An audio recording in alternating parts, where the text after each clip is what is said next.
So there won't be any attempt to glorify, morally that would be wrong. And more so if it was a real character. So this is fiction, one can extend it a bit. But all of us, I think, have a little bit of good in us, and all of us have a little bit of bad in us. Raees is a bad guy, I think. He does bad business, a bad business. And he's mean, yeah, of course. And he'll clean up anything that comes in his way.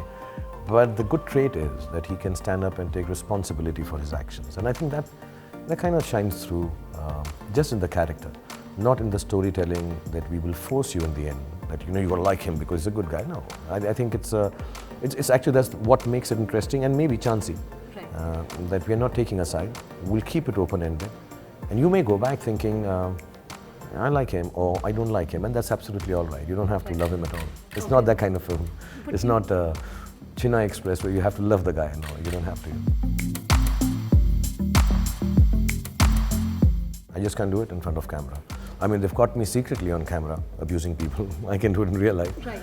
But on films, I find it awkward. It's like, few things. I have problems laughing on screen as an actor. It's as much of a issue or lack of it.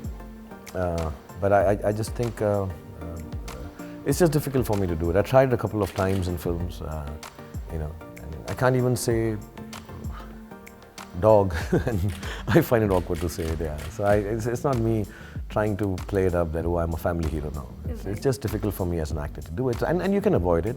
It does not define my acting. I mean, I think I'll still be able to express anger without really being abusive.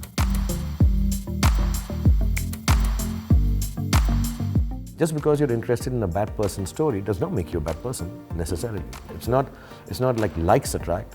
As a matter of fact, opposites attract, they say, universally. So if you like a bad guy story, you're really a good person. I think each one has to have their own way of expressing who, what, where they want to be.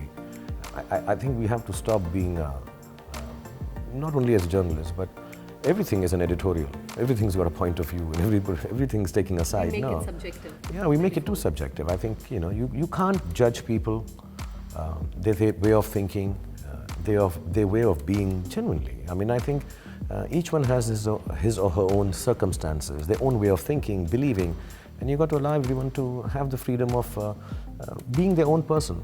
And if I don't agree with you, does not mean you are wrong. We just don't agree, that's all. And you live your life and I live mine.